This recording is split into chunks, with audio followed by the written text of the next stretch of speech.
Bueno, hola a todos, todas. Estamos continuando aquí con la segunda parte, con el investigador etnomusicólogo Carlos Sánchez Guadinga, que nos viene a visitar desde Lima, Perú, aquí a La Paz.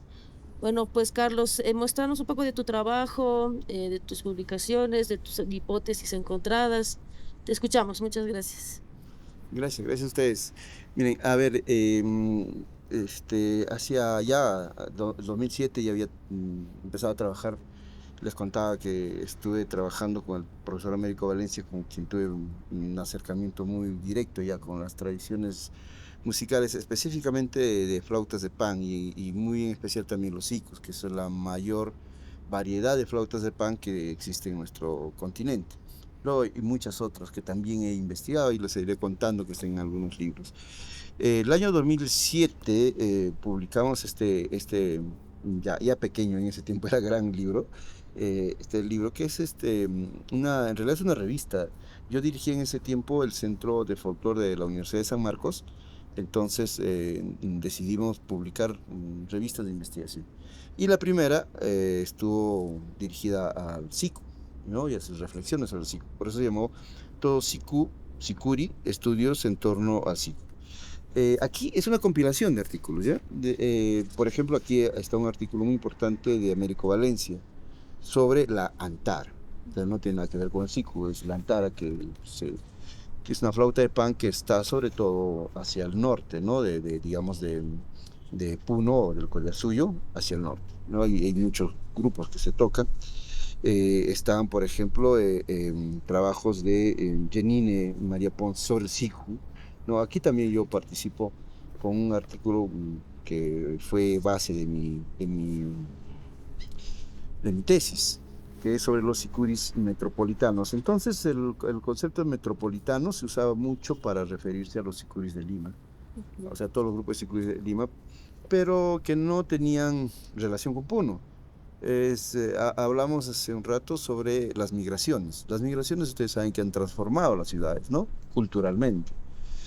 Una de los efectos de la migración a Lima es que justamente reproducen sus tradiciones musicales, danzarias en Lima, ¿no? Lo que algunos han llamado nichos culturales, ¿no? En muchos lugares.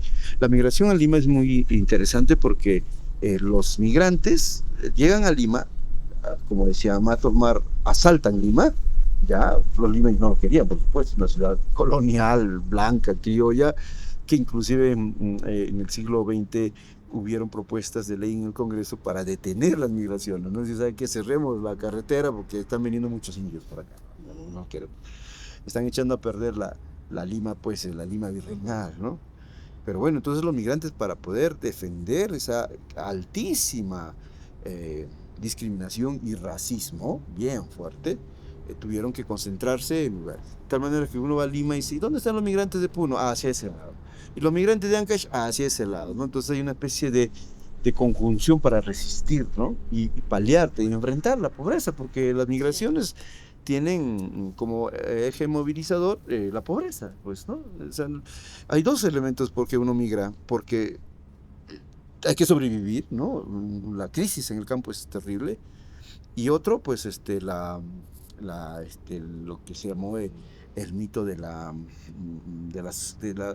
superiorizarse, ¿no? Es decir, de avanzar. Eso es lo que decía el antropólogo de Gregory, decía, ahora es el mito andino, es el mito del progreso, es decir, cómo progresamos, ¿no? Para eso tenemos que estudiar, por ejemplo, ¿no? Ahí viene el tema del estudio. Pero bueno, entonces en Lima, al formarse estas migraciones, repercuten en los ámbitos no migrantes, como las universidades, sus tradiciones. De tal manera que se va a formar muchos grupos de sicuris que no tienen nada que ver con Puno. Y eso es lo que yo investigué en mi tesis y parte de ello está aquí, ¿no? Por eso se llamaban metropolitanos esos grupos.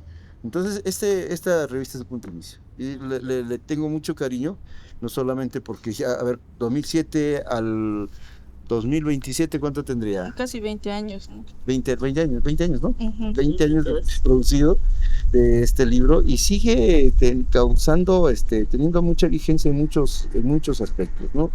Además que ya se ha agotado, obviamente, Ya, así que es una especie de reliquia. Luego va a venir mi tesis no lo he traído, les digo, es un libro que la universidad decidió publicarlo, pero es un libro inmenso, entonces no lo puedo cargar. De ahí mi tesis fue publicada el año 2013. Sí, es un estudio muy profundo sobre los sicuris de Lima y que abarca como ya hay un impacto desde otros lados, entonces abarca todo, ¿no? Y hay muchas entrevistas. Sí, para mi tesis, sí, digamos, es donde ya hice un gran esfuerzo de investigación que ustedes me preguntaban. Muchas entrevistas, muchas complicaciones para salir a las entrevistas, muchos problemas para poder viajar a muchos lugares. En esos tiempos no habían redes tan directas como hoy en día, por ejemplo, para conocer un lugar había que ir, hoy día a veces digitas y conoces muchos lugares mediante las imágenes. Entonces, yo creo que la mayor complicación que tuve para esa tesis fue justamente eso, ¿no? La posibilidad de salir y conseguir datos. Estamos terminando la universidad, somos jóvenes, no tenemos trabajo, no somos de familias pudientes, entonces la parte económica para nosotros es tremenda. Tuve la fortuna de que el vicerrector de investigación de la universidad se interesara, porque además él había sido decano de las facultades sociales y había sido mi profesor de sociología. Entonces, cuando yo sustenté esa tesis, fue aprobada con más de 18 de nota. Él dijo, debería publicarse. Y como fue el vicerrector de investigación, él financió esa tesis, ¿no? Entonces ahí tengo. Ya hacia el 2015 me interesé por un tema que no era parte del escenario de los sicuris, no todos eran sicuris, y además los investigadores empezaron a ya a Asumirlo. proliferar bastante también, ¿ya? Eh, em, de pronto, gracias a un viaje que hice a Lampa, en Puno, me encontré con un señor que en plenas conferencias, él dijo, yo vengo de Cusco, de Chumbivilcas, y yo ahí veo un grupo de sicuris, es más, él era alpaquero. Entonces los grupos de sicuris tocan y yo no veo nada de lo que ustedes dicen. Entonces yo terminó la reunión, le dije, dígame, ¿cómo llego a ese lugar? Entonces, mi llegada fue pionera y fue bien, bien complicada, ¿no? O sea, muchos amigos hoy en día me dicen, oye, me interesa lo de Chumbivilca, los Ayares de Chumbivilcas, por todo lo que produje, escribí, todo. Quiero verlos. Ese es el problema, que no hay una fecha, no hay una fiesta. No es como los Ayarachis digo, los santaristas los chunchos de Ayacucho, que el día del 3 de mayo vas y los encuentras a todos, además todas las comunidades, ¿no? Como aquí también se alistan y van, ¿no? Entonces tú llegas y los ubicas. No es así, los ayarachis en Chumbivilcas, en Cusco, en las alturas, no tienen una fecha de reunión, por lo tanto tienes que ir de comunidad en comunidad, ver de repente, van a tocar, no van a tocar, ¿no? ¿Y qué les digo? Me quedé varado en una comunidad que no tenía hoteles, ¿no? Me quedé a dormir en la plaza un día porque no había carros para salir. O sea, ir a Chumbivilcas fue todo una odisea, pero llegué a encontrarlos a los grupos allá. Llegué a estudiarlos, a filmarlos, tengo registros de cómo inclusive una comunidad nos dijo, ya está bien, quedamos en tal día, y yo regresé desde Lima, ir desde Lima hasta allá es bien, bien complicado, ¿no? Y cuando llegamos para registrarlos, el constructor, digo, la comunidad les faltaba instrumentos, al cual le llaman ayarachi también, les faltaba ayarachis. Entonces el constructor dijo, pero bueno, si los ingenieros, no le llaman ingenieros, ¿no? Si los ingenieros nos esperan en unas horas podemos hacer otra tropa. Yo contento, sí le digo ya, y podemos ver lo que hacen otra tropa, claro. Y recogieron cicuta seca del campo, trajeron bastante y empezaron a cortar, y no tenían un afinador y tocaban y empezaron a armar su tropa, ¿no? Es una cosa así fantástica, yo me sentía alucinado y se me sentía en un espacio que no era el, Ya, que no era ya. que no era el siglo XXI, ¿no? Y registramos esas formas de cómo ellos tenían de hacer y de concebir, ¿no? Sobre eso, por ejemplo, ellos le llaman ayarachi al instrumento. ¿Tu instrumento cómo se llama? Ayarachi. Ya. ¿Tú eres un ayarachi? Claro, yo soy un ayarachi. ¿Ya qué van a tocar? Ayarachis. Sí, ya, bueno, tocamos, grabamos. Ya. Ya, ¿ahora qué van a tocar? Otro ayarachi. Sí, pero ¿cómo lo distinguimos del primer ayarachi? Ese es ayarachi, este es otro ayarachi, pero ¿cómo se dice? Bueno, segundo ayarachi. Sí, así le ponían el segundo ayarachi. Entonces, lo que tocaban, los géneros eran ayarachi. Había uno nomás que se llamaba cachua, una cachua, y otro que era pasacalle, si no recuerdo, los recorridos. Nada más, ¿ya? Y luego el grupo era de ayarachis. Y no tiene nombre, eran los ayarachis, pero ustedes son ayarachis, sí, ya, ¿cómo se llaman? Ayarachis. Ah, sí, no tiene nombre a, no sé, los ayarachis del, no sé, del Gran Poder, los ayarachis ¿no? De San Miguel, o sea, no, son los ayarachis. Entonces le ponemos la comunidad. Ah, sí, claro, somos los ayarachis no me acuerdo el nombre, de Culpiri. Somos los ayarachis de Culpiri. Ah, porque son de Culpiri, ¿no? Pero, por ejemplo, esas cosas nos hacían entender que ahí había un poco de, digamos, de cambio de lo que hoy día tenemos, ¿no? Entonces, otra pregunta, ¿y ahora cuándo van a tocar? No, no lo sabemos. En la vida, no, tal vez sí, tal vez no. O sea, no estaba muy reforzado. Eso está en este libro, ya, que hice empecé a hacerlo en 2015 y salió publicado en 2018. Esta también es nuevamente una compilación, pero esta es una compilación ya, a diferencia de la primera, con otros autores. Y qué les digo, le tengo mucho también cariño a este libro porque aquí ya empecé a desarrollar esta idea que tengo, que es que los países no existen. Le tengo una bronca a las nacionalidades. Yo creo que el nacionalismo es una de las peores creaciones de las ideologías. Los nacionalismos aparecen en Europa hacia el siglo XIX, cuando aparecen todas las ideologías. Y el nacionalismo es una ideología. Y ustedes saben qué cosa es una ideología. No tengo que desarrollar. Por lo tanto, no son buenos. Y con este trabajo, pues inclusive no sabía cómo llamar de países, porque aquí están todos los países, están Colombia, Perú, Chile, Argentina, Bolivia, sí, todos ellos. Autores todos ellos, ¿no? Entonces, y se presentó en todos los países. Es un libro agotado completamente y que me sirvió conversar con todos ellos. Muy bueno, y aquí está Javier, Arno Gerard de aquí de Bolivia, por ejemplo, ¿no? Está Julio Bonilla de Colombia, Esteban Valdivia, que decía, trabajó en Ecuador y también en Argentina, ¿no? José Pérez de Arce, en fin, y muy buenos textos, ¿no? Y aquí está el trabajo que hicimos sobre Chumbivilcas, los ayaraches de Chumbivilcas, que hay de verdad muy buenos contenidos que me gustaría que los revisen, porque aquí ya empiezo esos años a construir esta idea de que los ayarachis es un modelo, digamos, una modalidad que existe en todo el altiplano y que está antes de los sicuris, ¿no? De ahí es lo que me van a invitar al MUSEF, a la conferencia, para hablar sobre esto de que el tiempo de los ayarachis y luego el tiempo de los sicuris. Luego tengo este libro, este es este también es bien especial. Aquí ya doy forma a la idea de la diferencia. Acá pongo como que hay tres variantes bien diferentes.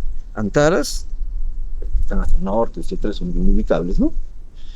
Los ayarachis, ya, estos que vemos, por ejemplo, en Micupaya, son ayarachis. No tocan ireyarca, no conversan, no dialogan, ¿no? O sea, son instrumentos unitarios, son instrumentos personales, son instrumentos que no están distribuidos, desglosados, ¿no? Lo que llamábamos, no son instrumentos carenciales, es decir, uno tiene unas notas y el otro tiene otras notas. Si el otro no participa, pues no hace nada. Ese es el ciclo. Pero el ayarachi no, el ayarachi tiene integrado todo. O sea, es tan semejante a la un rondador sería un ayarachi. como un modelo ayarachi, ¿no? Un rondador, una antara y un ayarachi. Es lo mismo. Si te das cuenta, el rondador es Una sola pieza. una sola pieza. ¿Ven? Bien dicho. Y aquí en Bolivia, en Perú, hay muchos grupos que son igual, tienen una sola pieza. Por ejemplo, todos los que llamamos acá sicuras, ¿no? Sí. Todos tienen una sola pieza. ¿sí? Sí. Esos no son sicus, a pesar que, claro, hay un problema que hay que lidiar ahí, ¿no? Pero le dicen sicus. Bueno, Sicuriada, que le digan incluso. sicuriada, Sí. también está en este libro, Ujú. explicándose por qué le dicen sicuriada. Eso es un renombramiento muy contemporáneo, porque hay un tiempo de aimarización. Cuando hay un tiempo de aimarización, sicu, se le pone sicu a todo. A todo. Pero eso es otra cosa. No porque le digan siku es un siku, ustedes son estudiantes, son conocedores de la música. No porque, digamos, a un charango le digan ronroco, ya va a ser ronroco. Ya, lo mismo quiero que piensen acá. No porque a la yarachi le dicen sikuri, inclusive ellos mismos que tocan, es un sikuri. Porque si no, nosotros los investigadores, pues justamente es Estamos. nuestro elemento de distinción. ¿Sabes qué? Ese por más que le llame, ya la gente le llama siku, sí, pero no es un siku, es una flauta unitaria de modelo Ayarachi. Sí no sabríamos cómo antes se llamaba, porque repito, este formato de solo instrumento es mucho más antiguo y mucho más presencial en el tiempo anterior que los sikus. Los sikus tienen una expansión tremenda, creo que es hoy día, pero eso es el siglo XX. Inclusive les digo, del 80 para adelante, ni siquiera hace 100 años, ¿no? Su aparición sí, y como Gerardo Chuta bien lo dice, su aparición es en los villorios, las clases medias, y esas clases medias, ¿de qué estamos hablando? ¿Siglo XIX? Ya, puede ser. Siglo XX, más aún la expansión. Pero díganme ustedes, el siglo XVII, XVI, XV, XIV, XIII, XII, XI, uno, ¿qué? Ujú. En este libro está bien, bien claro esa distinción, en todos sentidos, y que esto es obligatorio. El Guamán Poma de Ayala cuando dibuja entonces a Yarachis. Guamán Poma de Ayala, y también está aquí, en el capítulo de Antara, ahí vamos a empezar con Guamán Poma de Ayala. Guamán Poma de Ayala dibuja a este instrumentista cuando él habla de la música de los antisuyo. Y el antisuyo, como sabemos, es la Amazonía, la selva. Por lo tanto, Guamán Poma de Ayala está dibujando al tocador representativo de la selva. Eso también está ya en una parte aquí, casi al final, donde ya vengo elaborando otra hipótesis, que estas flautas de pan vienen de la selva, salen de la selva. Guamán Poma de Ayala ahí refuerza esa idea, o sea, imagínense en esos años, él tiene que dibujar a un músico de cada suyo, ¿no es cierto? Al suyo, ¿qué dibuja? Con un guaujo. ¿Conocemos los guaujos? Las calaveras de venado, ¿ya? Ah, ya. La calavera de venado, ya. Guamán Poma de Ayala tiene 4 láminas cuando dice música de los suyos, 4 láminas. Una lámina por suyo. La del suyo son guaujos, es una tropa de guaujos. Era pero impresionante. Cuando los españoles llegaron, lo primero que eliminaron y lograron eliminar fueron los guaujos. Cuando entraron por el norte y escucharon que los chinchas tocaban guaujos. Imagínense ustedes una tropa de guaujos. ¡Ah, qué terrible, qué fuerte, ¿no? Tremendo. Ya, eso lo eliminaron. Música pagana, satánica y todo lo eliminaron. Segunda lámina que dibuja Guamán Poma de Ayala es del Contisuyo, o sea, de la parte del centro. Y ahí están con flautas. Luego viene la del Collasuyo. En el Collasuyo están tocando también flautas verticales con una así, globular al medio, que también está muy discutido sobre si es esto de los instrumentos de aquí, los ususiris, ¿puede ser? Los osiris. Ya, los ususiris, ¿qué tocan? Son cañas largas. Ese instrumento es súper importante también. Los osiris. Es un solo tubo. Un solo tubo. ¿Es flauta de pan? No, porque no tiene hileras. Tiene como bisel, Tiene es como una quena sin huecos. sin hueco, nada. Claro. Sí. Ya, ese instrumento, ya va a estar en el siguiente libro. Ah, ya. Ese instrumento, por ejemplo, es muy importante tenerlo en cuenta. Así que ese es el libro sobre la distinción. Bueno. Sí, de ahí viene justamente, ¿no? Bueno, esto ya es reciente, el 2023, ya acá es un poco, yo creo, un poco atrevido el mismo título. Sin embargo, no sé por qué, porque yo he venido haciendo bastante trabajo arqueológico. Es una de las razones al que me he dedicado buen tiempo. Y he hecho una gran revisión, yo ahí sí, no quiero ser modesto, he hecho una profusa revisión de casi todas los restos arqueológicos de nuestro país, de Perú fundamentalmente, ni qué decir, bastante de Bolivia, de Argentina y de Chile, arqueológicamente. Entonces, como eso tenía bastante, dije en qué momento lo voy a sacar. Y aquí vino esa oportunidad, entonces he aumentado de instrumentos, también a un poco de fiestas, músicas, porque hago una especie de, digamos, de deducción de qué más se tocaría o cómo se bailaría o qué fiestas habría. Por ejemplo, esta fiesta que estamos atravesando ahora, estamos terminando el tiempo de carnavales, no es pues cuando llegaron los españoles sabemos que los cronistas dijeron que habían fiestas aquí, como por ejemplo la nata, como por ejemplo el pujllay, como por ejemplo la cacho. ¿Qué quiere decir? ¿Qué fiestas eran? Estas fiestas, pues, estas fiestas de maduración, de fertilidad, de fiestas de enamoramiento, le llamamos ahora, es un momento propicio para las relaciones sexuales o matrimoniales, ya teníamos. Pero esas fiestas de los incas, no pues, ya hace rato que debemos dejar de pensar que todo era de los incas. Es más, los incas sabemos también que no hicieron en realidad nada, es una forma de decir, nada, no hicieron nada, o sea, los incas lo que empezaron era a controlar y a conquistar. Y lo que más bien había, las fiestas que tenemos hoy en día, vienen de mucho más atrás. Entonces, ¿dónde habría empezado? Ustedes creen la fiesta de Anatas. Con los incas no. Antes de los incas estaban los aymaras. Sí. Ya habían esas fiestas. Pues no va a creer que los incas los han inventado. Antes de los aymaras estaban los puquinas. Los puquinas tendrían anatas, ¿por qué no? Si son sociedades avanzadas, tendrían como punto de celebración en el momento en el que se cosecha, las primeras cosechas. Entonces esas fiestas son muy, muy atrás. Así que ese tipo de apreciaciones ya lo pongo aquí de acuerdo, eso sí, a los vestigios arqueológicos que consigo, ¿no? Entonces no me he ido a otros países, sino me he concentrado solo en Perú, ¿ya? Pero hay cosas que las cuales se puede extrapolar. Entonces aquí son instrumentos musicales básicamente porque arqueológicamente entre la danza y la música es más fácil ubicar música porque la música se hace con artefactos sonoros, ¿no? Si no hay artefactos sonoros no podemos hacer música. En cambio la danza solo necesitamos nuestro cuerpo. Por lo tanto, ¿la gente bailaría en el tiempo, digamos, de los chavín? Claro que sí. Pero ¿cómo puede haber quedado esa vestimenta? ¿No? En cambio la música sí. Tocarían con un pututo y ese pututo queda. Claro. Entonces los instrumentos musicales son más fáciles de poder observar y de poder hacer seguimiento, ¿no?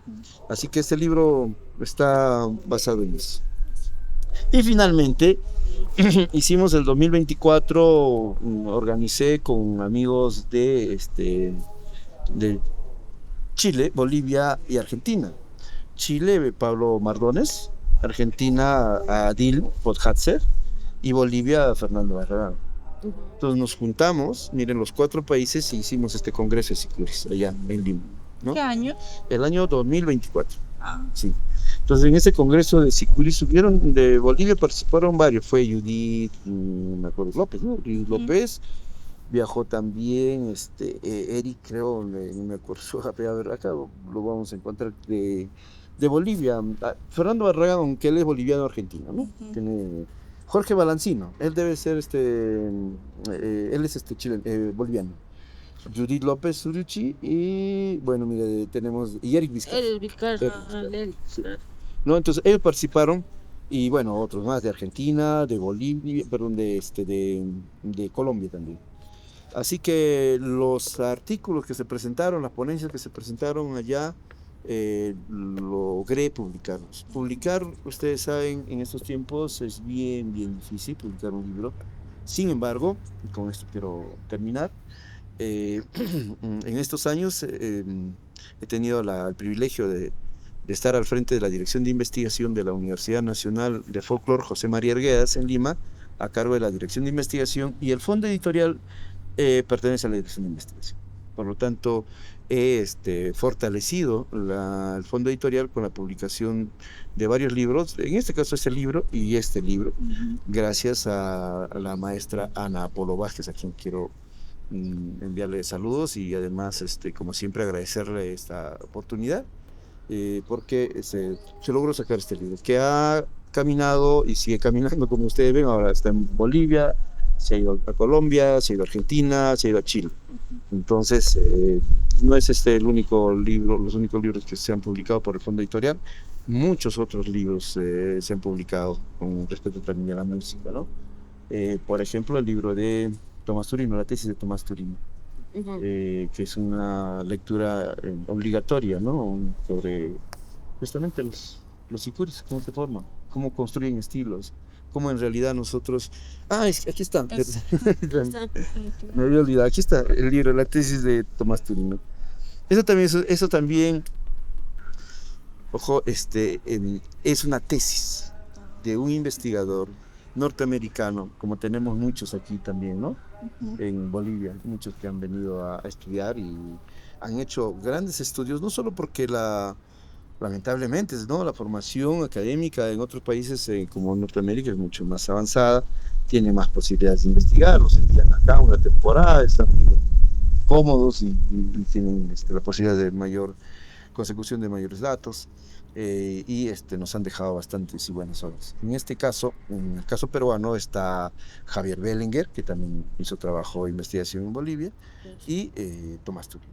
Su tesis de Tomás Turino, que estaba en inglés, ¿no? Lo empezamos a traducir con nuestra gran amiga Chalena Vázquez.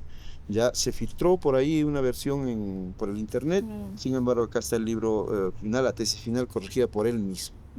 Ya, ¿por qué recomiendo esto? Porque de repente una cosa es lo que nosotros como tocadores, tú, Isabel, tú, Gabriela, puedes escribir, o seguro que escriben, ¿no? Discuten, las cosas es nuestra visión, nuestra, pero una es diferente de un investigador de tan lejos que viene y sorprende de un espacio, ¿no? Y con el que convive. Y les digo que leernos a nosotros mismos está bien, pero leer una tesis de doctorado de este nivel de universidades es ya realmente tener datos muy profundos. Les recomiendo por las cosas que van a encontrar en este libro. ¿Puedo todavía contarles algo? Mira, les cuento un pasaje para que les interese. Él se integra a los sicuris de Conima, ¿ya? Ya. Como investigador, dice, ¿no? Y los conimeños lo aceptan, y no es un gringo, pues, ¿no? Un gringo, ¿no? Y, ya, y él aprende a tocar todo, y es un tocador. Y un día los sicuris de Conima son contratados para una fiesta patronal de Huancané, ¿no? Una fiesta de las cruces. Y el responsable del grupo dice, tenemos contrato. Sí, ya, bien, ya, qué bueno, pues los sicuris si no vivimos, ¿no? El contrato, ¿no? Pero también ustedes saben que los contratos de los sicuris son bien paupérrimos, ¿no? Son muy maltratados los sicuris, ¿no? Sí. Bueno, pero para ellos son, y de Tomás Turino, bueno, será para ellos esos, ¿no? Se van a Huancané y él se va con ellos, ¿ya? Y cuando llegan a Huancané, el mayordomo los tiene en un corralito. Creo que sí, Y bueno, creo que ya tenemos sí, que sí, suspenderla por la lluvia. exacto.